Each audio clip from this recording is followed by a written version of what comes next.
Hello, we're back again to read more Cthulhu, and this might be the last episode, and if it is, then I will do the rest tomorrow. So I have the time set for 10:40. Since I can only record up to an hour, I have to make sure that I finish reading before 11:40. So here we go. On page 396 of H.P. Lovecraft's Call of Cthulhu.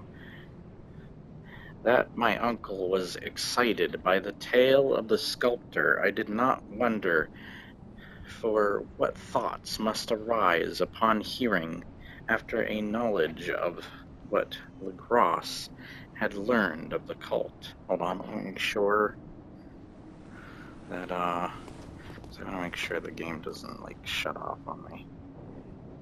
He'll be all Cthulhu. After the knowledge of the Legrasse had learned of the cult, of a sensitive young man who had dreamed not only the figure and exact hieroglyphics of the swamp-found image and the Greenland devil tablet, but had come in his dreams upon at least 3 of the precise words of the formula, uttered alike by Esquimaux, Diabolists, whatever, and mongrel Louisianians. Okay, not very nice. Professor Angel's instant start on an investigation of the utmost thoroughness was eminently natural, though privately I suspected young Wilcox of having heard of the cult in some indirect way, and of having invented a series of dreams to heighten and continue the mystery at my uncle's expense. The dream narratives and cuttings collected by the professor were of course strong corroboration, but the rationalism of my mind and the extravagance of the whole subject led me to adopt what I thought the most sensible conclusions.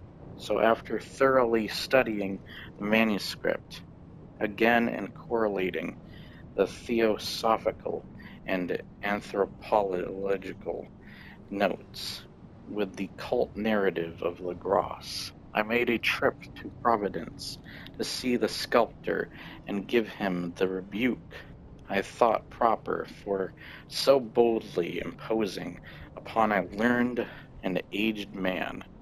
Wilcox still lived alone in the Fleur de Lys building in Thomas Street, a hideous Victorian imitation of 17th-century Breton architecture, which flaunts its stuccoed front amidst the lovely colonial houses on the ancient hill, and under the very shadow of the finest Georgian steeple in America. I found him at work in his rooms, and at once conceded from the specimens scattered about that the genius is indeed profound and authentic. He will, I believe, some time be heard from as one of the great descendants, for he has crystallized in clay and will one day mirror in marble those nightmares and fantasies which Arthur Machen evokes in prose, and Clark Ashton Smith makes visible in verse and in painting. Dark, frail, and somewhat unkempt in aspect, he turned languidly at my knock, and asked me my business without rising. When I told him who I was, he displayed some interest, for my uncle had excited his curiosity in probing his strange dreams, yet had never explained the reason for the study. I did not enlarge his knowledge in this regard, but sought with some subtlety to draw him out. In a short time I became convinced of his absolute sincerity, for he spoke of the dreams in a manner none could mistake. They and their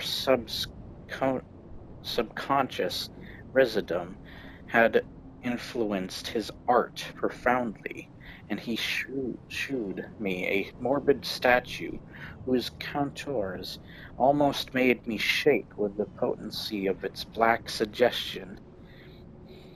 He could not recall having seen the original of this thing, except in his own dream bas relief, but the outlines had formed themselves insensibly under his hands. It was no doubt the giant shape he had raved of in delirium, that he really knew nothing of the hidden cult, save from what my uncle's relentless catechism had let fall. He soon made clear, and again I strove to think of some way in which he could possibly have received the weird impressions. He talked of his dreams in a strangely poetic fashion, making me see with terrible vividness the damp cyclopean city of slimy green stone, which geometry, he oddly said, was all wrong, and here, with frightened expectancy, the ceaseless, half-mental calling from underground, Cthulhu Fate, Cthulhu Fate. These words had formed part of that dread ritual which told of dead Cthulhu's dream vigil in his stone vault at Rayla, and I felt deeply moved despite my rational beliefs. Wilcox, I was sure, had heard of the cult in some casual way, and had soon forgotten it amidst the mass of his equally weird reading and imagining later, by virtue of its sheer impressiveness, it had found subconscious expression in dreams, in the bas relief, and in the terrible statue I now beheld, so that his imposture upon my uncle had been a very innocent one. The youth was of a type at once slightly affected and slightly ill-mannered, which I could never like, but I was willing enough now to admit both his genius and his honesty. I took leave of him amicably, and wish him all the success his talent promises. The matter of the cult still remained to fascinate me, and at times I had visions of personal fame from researches into its origin and connections.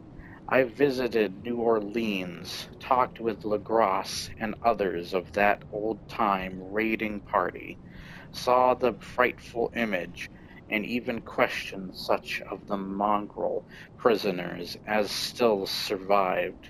Old Castro, unfortunately, had been dead for some years.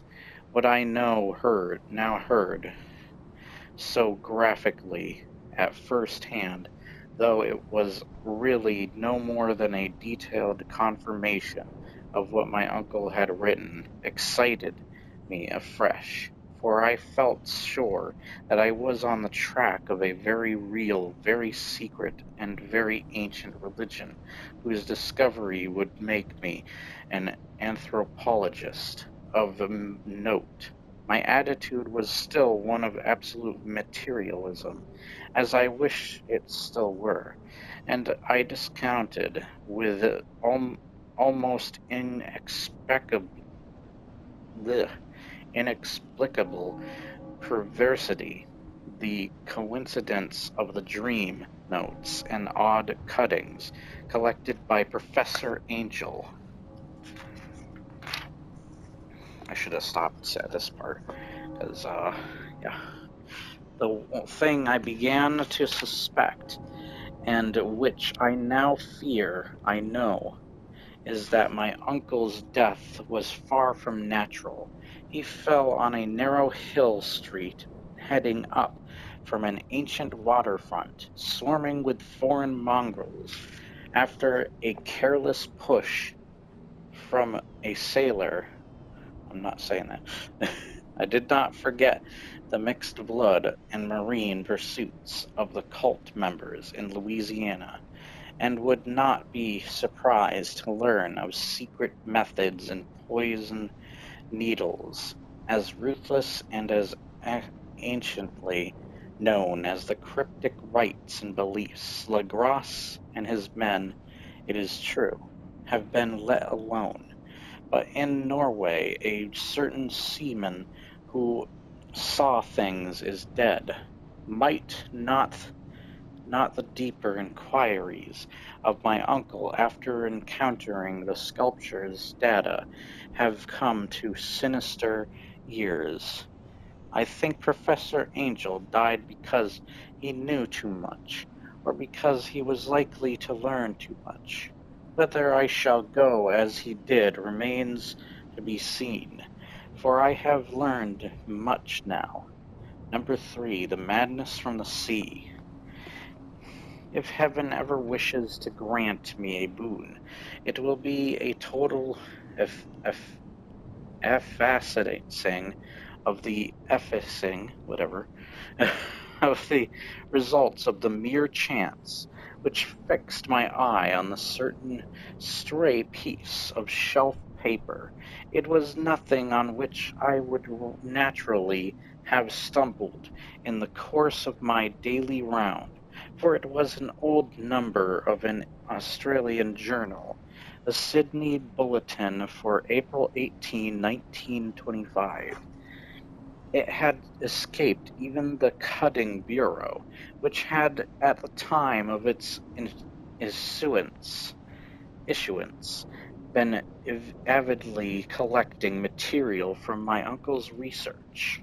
I had largely given over my inquiries into that Professor Angel, called the Cthulhu cult, and was visiting a learned friend in Paterson, New Jersey, the curator of a local museum and a mineralogist of note, examining one day the reserve specimens roughly set on the storage shelves in a rear room of the museum. My eye was caught by an odd picture in one of the old papers spread beneath the stones. It was the Sydney Bulletin I have mentioned, for my friend has wide affiliations in all conceivable foreign parts, and the picture was a half-tone cut of a hideous stone image, almost identical with that which Lagros had found in the swamp. Eagerly clearing the sheet of its precious contents, I scanned the item in detail and was disappointed to find it of only moderate length. What it suggested, however, was of portentous significance to my flagging quest, and I carefully tore it out of the immediate action. It read as follows: Mystery derelict found at sea. Vigilant arrives with helpless armed New Zealand yacht in tow. One survivor and dead man found aboard. Tale of desperate battle and deaths at sea. Rescued seaman refuses particulars of strange experience. Odd idol found in his possession. Inquiry to follow. The Morrison Co's freighter Vigilant, bound from Valparaiso,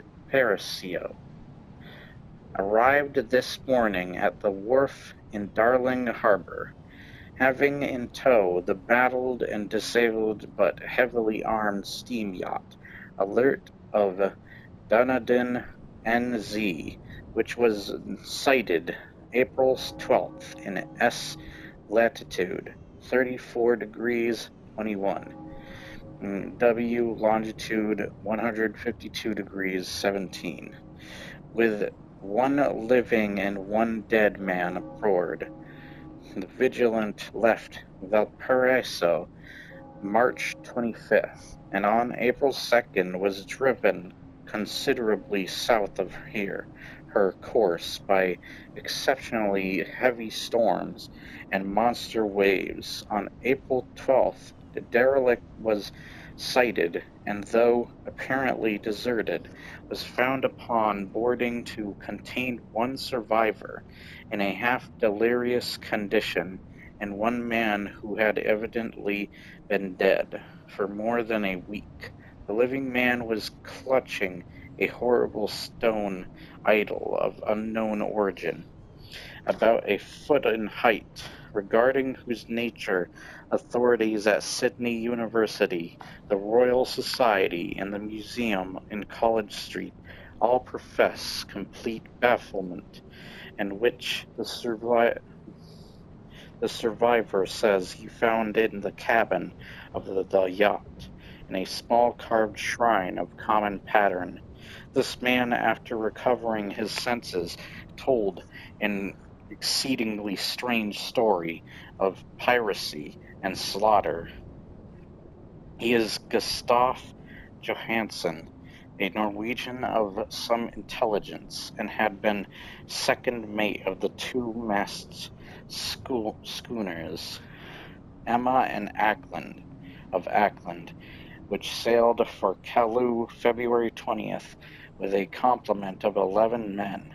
The Emma, he says, was delayed and thrown widely south of her course by the great storm of March 1st, and on March 22nd in S latitude 49 degrees 51, W longitude 128 degrees 34, encountered the Alert, manned by a strange and evil-looking crew of Kanakas and a half-castes, being ordered peremptorily to turn back. Captain Collins refused, whereupon the strange crew began to fire savagely and without warning upon the schooner with a peculiarly heavy battery of brass cannon forming part of the yacht's equipment. The Emma's men should fight.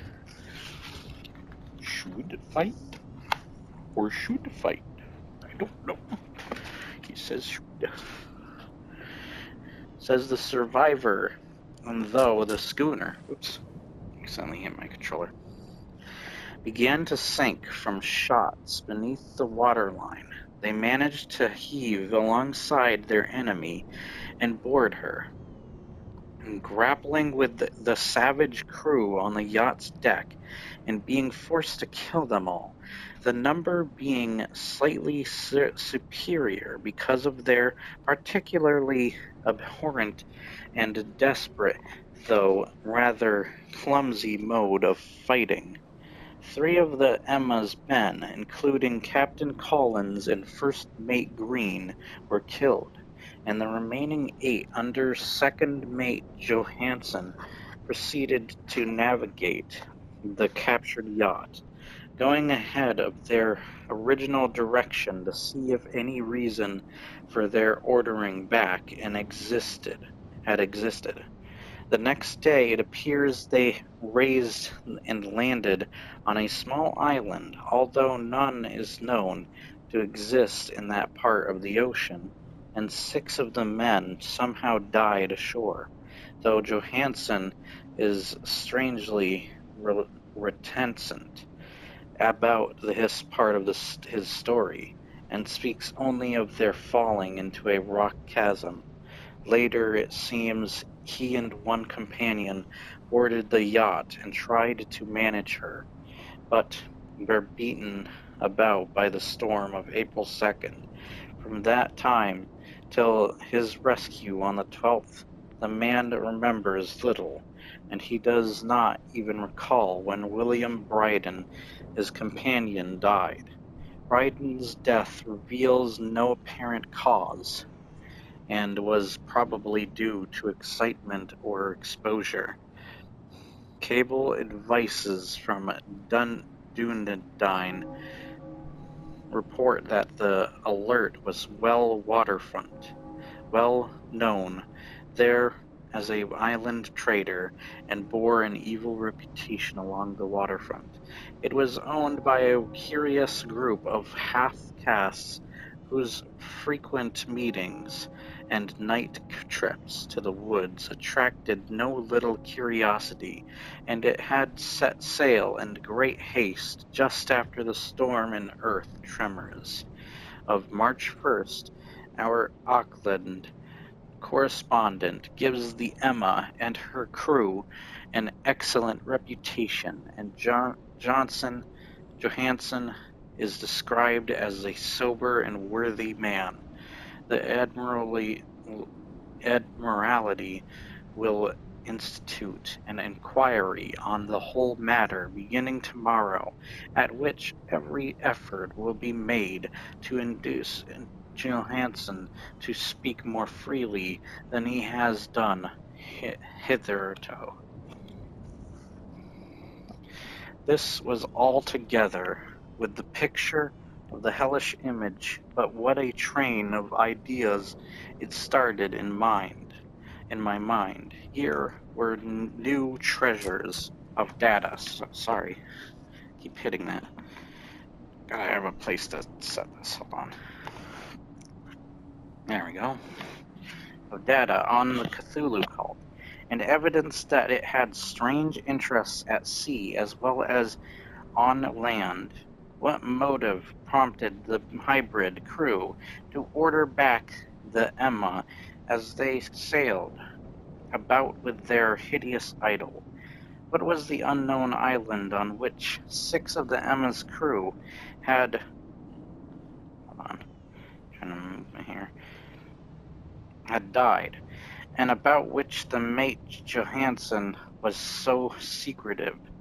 What had the Vice Admiralty's investigation brought out, and what was known of the noxious cult in Dunedin, and most marvelous of all, what deep and more than natural linkage of dates was which gave a malign and now undeniable significance to the various turns of events so carefully noted by my uncle. March 1st, our February 28th, according to the international date line, the earthquake and storm had come from Dunedin. The Alert and her Nauseam crew, had darted eagerly forth as if imperiously summoned. And on the other side of the earth, poets and artists had begun to dream of a strange, dank, cyclopean city, whilst a young sculptor had moulded in his sleep the form of a dreaded Cthulhu. March 23rd, the crew of the Emma landed on an unknown island and left 6 men dead, and on that date the dreams of sensitive men assumed a heightened vividness and darkened with dread of a giant monster's malign pursuit, whilst an architect had gone mad and a sculptor had lapsed suddenly into delirium. And what of the storm of April 2nd, the date on which all dreams of the dank city ceased, and Wilcox emerged unharmed from the bondage of strange fever? What of all this, and of those hints of old Castro about the sunken starborn old ones, and their coming reign, their faithful cult and their mastery of dreams? Was I tottering on the brink of cosmic horrors beyond man's power to bear? If so, they must be horrors of the mind alone, for in some way the 2nd of April had put a stop to whatever monstrous menace had begun its siege of mankind's soul. That evening, after a day of hurried cabbling and arranging, I bade my host adieu and took a train for San Francisco. In less than a month I was in Dunedin, where, however, I found sorry, hold on a sec. I'm getting tired, sorry, my eyes are getting heavy. Found that little was known of the strange cult members who had lingered in the old sea taverns. Waterfront scum was far too common for special mention, though there was vague talk about one inland trip, noted on distant hills. In Auckland, I learned that Johansson had returned with yellow hair turned white after a perfunctory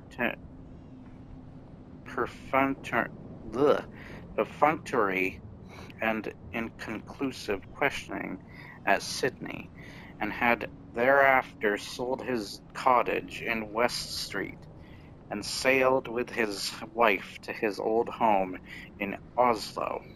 Of his stirring experience he would tell his friends no more than he had told the Admiralty officials, and all they could do was to give me his Oslo address. After that I went to Sydney and talked profitlessly with seamen and members of the Vice Admiralty Court. I saw that an Alert, now sold in commercial use at Circular Quay in Sydney Cove, but gained nothing from the non-committal bulk. The crouching image with its cuttlefish head, dragon body, scaly wings, and hieroglyphied pedestal was preserved in the museum at Hyde Park, and I studied it long and well, finding it a thing of balefully exquisite workmanship. Okay, hold on a sec.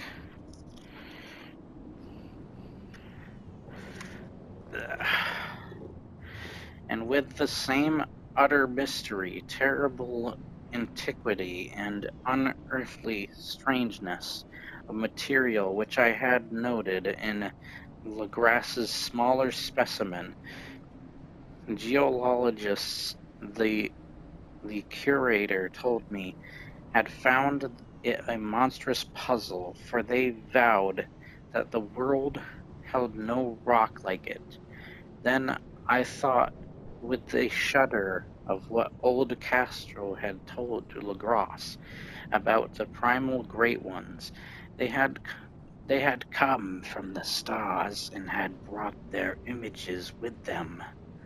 Shaken with such a mental revolution as I had never before known, I now resolved to visit Mate Johansson in Oslo. Sailing for London, I re-embarked at once for Norwegian capital, and one autumn day landed at the trim wharves in the shadow of the Eggberg. Johansson's address, I discovered, lay in the old town of King Harold Hardrada, which kept alive the name of the Oslo. During all the centuries that the greater city masqueraded as Christiania, I made the brief trip by taxicab and knocked with palpitant heart at the door of a neat and ancient building with plastered front. A sad-faced woman and in black answered my summons, and I was stung with disappointment when she told me in halting English that Gustav Johansen was no more. He had not survived his return, said his wife, for the doings at the sea in 1925 had broken him.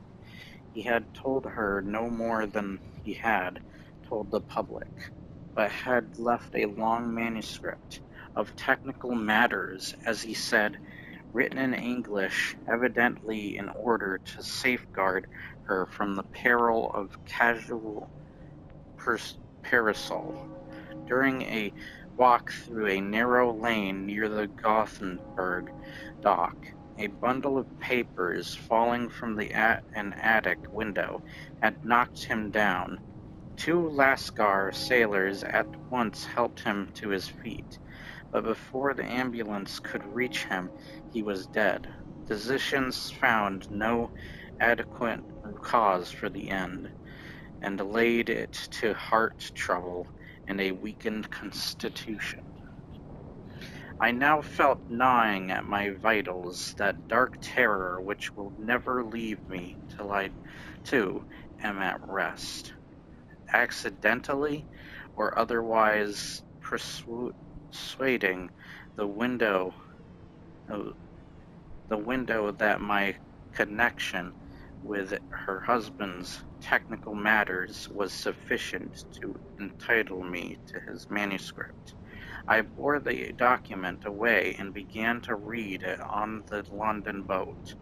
I was a simple, rambling thing, a naive sailor's effort at a post facto diary, and strove to recall day by day that last awful voyage I cannot attempt to transcribe it verbatim in all its cloudiness and redundance, but I will tell its gist enough to shew why the sound of the water against the vessel's sides became too unendurable to me that I stopped my ears with cotton. Johansen, thank God, did not know quite all, even though he saw the city and the thing, but I shall never sleep calmly again when I think of the horrors that lurk ceaselessly behind life and time and space, and of the unhallowed blasphemies from elder stars which dream beneath the sea. Known and favored by a nightmare cult, ready and eager to loose them on the world whenever another earthquake shall heave their monstrous stone city again to the sun and air. Hold on. Sorry. Get over here, controller. Angle you better. Get up by the well, you dumbass. And my glasses are way down here. Glasses. Alright. I have enough time for more reading. I gotta stop before 11:40 where I am. This is 11:15. I think I'm almost done, actually. I might actually just complete the book tonight, because I think there's only 3.5 pages after this. Technically 4.5. Johansen's voyage had begun just as he told it to the Vice Admiralty. The Emma in ballast had cleared Auckland on February 20th, and had felt the full force of that earthquake-born tempest which must have heaved up from the sea bottom the horrors that filled men's dreams. Once more under control, the ship was making good progress when held up by the Alert on March 22nd, and I could feel the mate's regret as he wrote of her bombardment and sinking of the swarthy cult fiends on the Alert.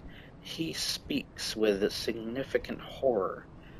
There was some peculiarity abominable quality about them, which made their destruction seem almost a duty, and Johansen chews ingenious wonder at the change of ruthlessness brought against his party during the proceedings of the Court of Inquiry.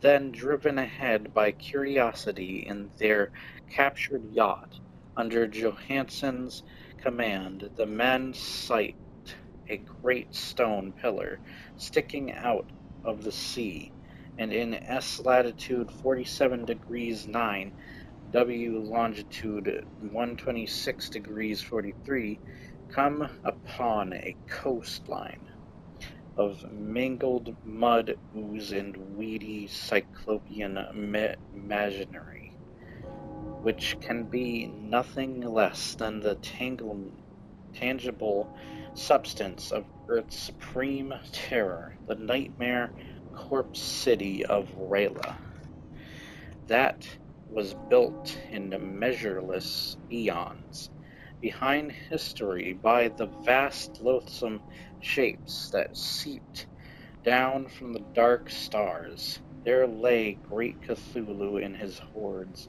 hidden in green slimy vaults, and sending out at last, after cycles incalculable, the thoughts that spread fear to the dreams of the sensitive and called imperiously to the faithful to come on a pilgrimage of liberation and restoration. All this Johansen did not suspect, but God knows he soon saw enough. I suppose that only a single mountain top, the hideous monolith crowned citadel whereon great Cthulhu was buried, actually emerged from the waters. When I think of the extent of all that may be brooding down there, I almost wish to kill myself forthwith. Johansen and his men were awed by the cosmic majesty of this dripping Babylon of elder demons, and must have guessed, without guidance, that it was nothing of this or of any sane planet. Ah, at the unbelievable size of the greenish stone blocks, at the dizzying height of the great carven monolith, and at the stupefying identity of the colossal statues and bas-reliefs with the strange image found in the shrine of the alert is poignantly visible in every line of the mate's frightened description, without knowing what futurism is like. Stupefying. Stupefy. Johansen achieved something very close to it when he spoke of the city, for instead of describing any definite structure or building, he dwells only on broad impressions of vast angels. Okay. There we go. Alright, let's see. Oh, his foot's moving. It's a sign. And stone surfaces too great to belong to anything right or proper for this earth, and impious with horrible images and hieroglyphs. I mentioned his talk about angels because it suggests something Wilcox had told me of his awful dreams. He had said that the geometry of the dream place he saw was abnormal, non-Euclidean, and loathsomely redolent of spheres and dimensions apart from ours. Now an unlettered seaman felt the same thing whilst gazing at the terrible reality. Johansen and his men landed at the sloping mud bank on this monstrous acropolis and clambered slipperily up over titan oozy blocks, which could have been no mortal staircase. The very sun of heaven seemed distorted when viewed through the polarizing miasma welling out from this sea-soaked provision, and twisted menace and suspense lurked leeringly in those crazily elusive angels of carven rock, where a second glance shewed concavity after the first shewed convexity. Something very like fright had come over all the explorers before anything more definite than rock and ooze and weed was seen. Each would have fled had he not feared the scorn of the others, and it was only half-heartedly that they searched, vainly as it proved, for some portable souvenir to bear away. It was Rodriguez, the Portuguese, who climbed up the foot of the monolith and shouted of what he had found. The rest followed him and looked curiously at the immense carved door with a now familiar squid dragon. Bas relief, it was, Johansen said, like a great barn door, and they all felt that it was a door because of the ornate lintel, threshold, and jambs around it, though they could not decide whether it lay flat like a trap door or slantwise like a outside cellar door.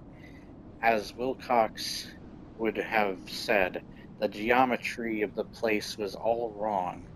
One could not be sure that the sea and the ground were horizontal, hence the relative position of everything else seemed phantasmally variable. Ryden pushed at the stone in several places without result. Then Donovan felt over it delicately, around the edge, pressing each point separately. As he went, he climbed interminably along the grotesque stone molding. That is, one would call it climbing if thing was not after all horizontal, and the men wondered how any door in the universe could be so vast. Then, very softly and slowly, the acre-great panel began to give inward at the top, and they saw that it was balanced. Donovan slid or somehow propelled himself down or along the jamb and rejoined his fellows, and everyone watched the strange recession of the monstrously carven portal. In this fantasy prismatic distortion, it moved anomalously in a diagonal way, so that all the rules of matter and perceptive seemed upset. The aperture was black with a darkness almost material. That tenebrousness was indeed a positive quality, for it obscured such parts of the inner walls as ought to have been revealed, and actually burst forth like smoke from its eon-long imprisonment, visibly darkening the sun as it slunk away into the shrunken and gibbous sky on flapping membranous wings. The odor arising from the newly opened depths was intolerable, and at length the quick-eared Hawkins thought he heard a nasty, sloping sound down there. Everyone listened, and everyone was listening still when I clambered slobberingly into sight and gropingly squeezed its gelatinous green immensity through the black doorway into the tainted outside air of that poisoned city of madness. Poor Johansen's handwriting almost gave out when he wrote of this, of the 6 men who never reached the ship. He thinks 2 perished of pure fright in that accursed instant. The thing cannot be described. There is no language for such abysms of shrieking and memorable lunacy, such eldritch contradictions of all matter, force and cosmic order. A mountain walked or stumbled. God, what wonder that across the earth a great architect went mad and poor. Wilcox raved with fever, and that telepathic instant, the thing of the idols, the green sticky spawn of the stars, had awaked to claim his own. The stars were right again, and what an age-old cult had failed to do by design, a band of innocent sailors had done by accident. After vigilantillions of years, the great Cthulhu was loose again, and ravening for delight. 3 men were swept up by the flabby claws before anybody turned. God rest them. If there be any rest in the universe, they were Donovan, Guerrera, and Angstrom.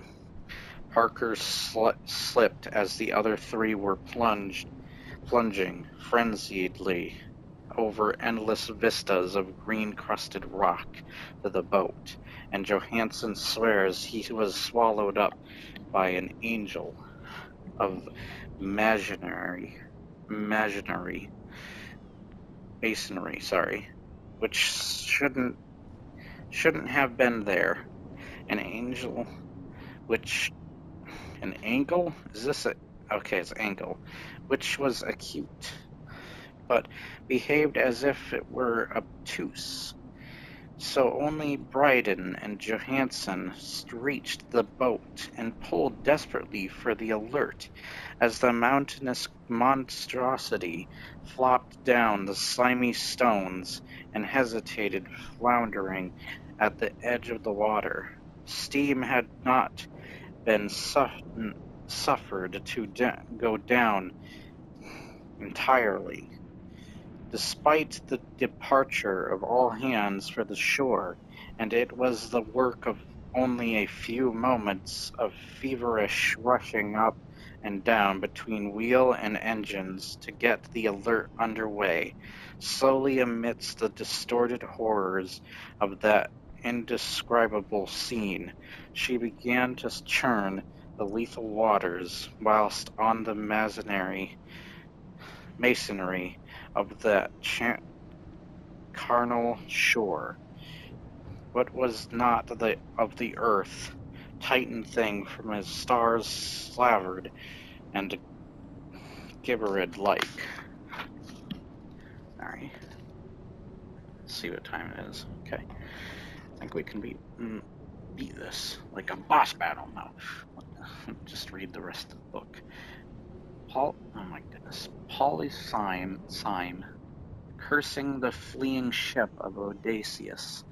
Then, bolder than the storied Cyclops, great Cthulhu slid greasily into the water and began to pursue, with vast wave-raising strokes of cosmic potency. Bryden looked back and went mad, laughing shrilly, as he kept on laughing at intervals, till death found him one night in the cabin whilst Johansen was wandering deliriously. But Johansen had not given out yet. Knowing that the thing could surely overtake the alert until steam was fully up, he resolved on a desperate chance and setting the engine for full speed, ran lightning-like on deck and reversed the wheel. There was a mighty undying and foaming in the nauseum brine, and as the steam mounted higher and higher, the brave Norwegian drove his vessel head-on against the pursuing jelly, which rose above the unclean froth like the stern of the demon galleon. The awful squid head with writhing feelers came nearly up to the bowsprit of the sturdy yacht, but Johansen drove on relentlessly. There was a bursting as of an exploding bladder, a slushy nastiness as of a cloven sunfish, a stench as of 1,000 open graves, and a sound that the chronicler would not put on paper. For an instant the ship was befouled by an acrid and blinding green cloud, and then there was only a venomous seething astern, where God in heaven, the scattered plasticity of the nameless sky spawn was nebulously recoming in its hateful original form, whilst its distance widened every second as the alert gained impetuous from its mounting steam. That was all.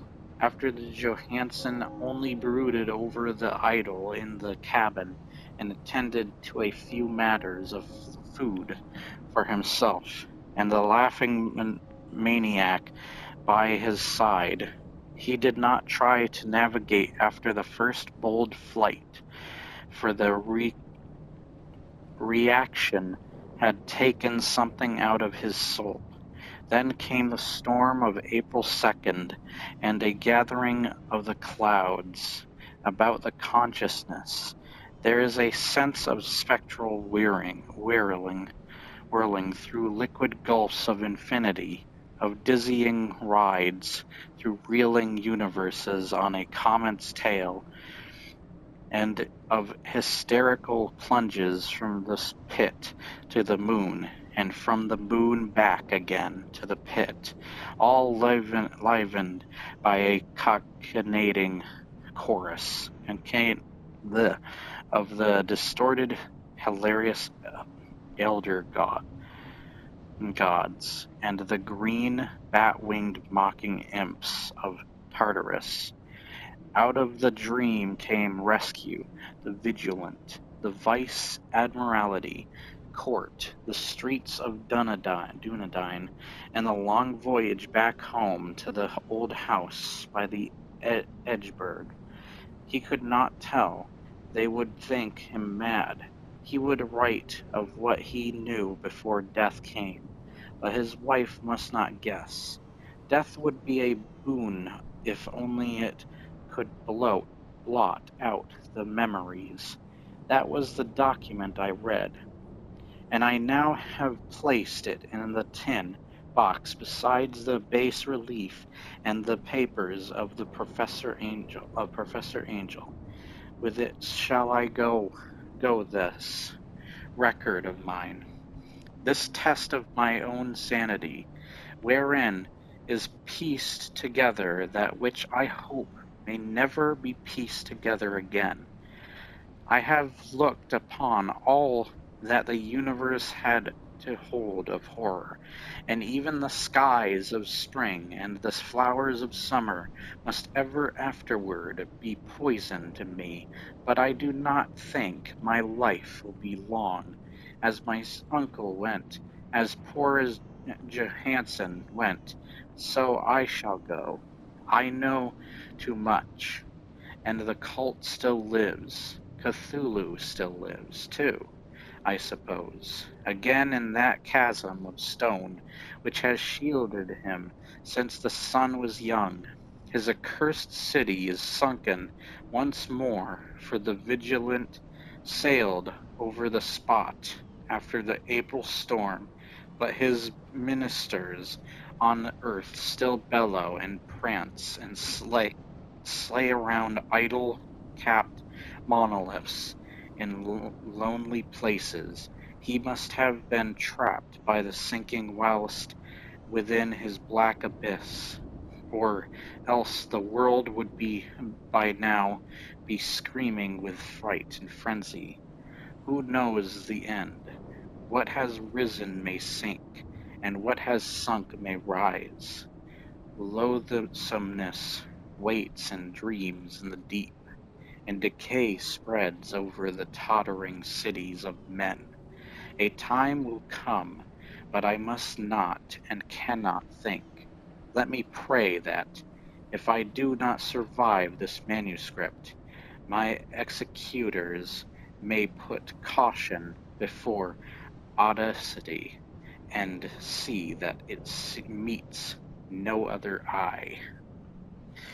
And there you go.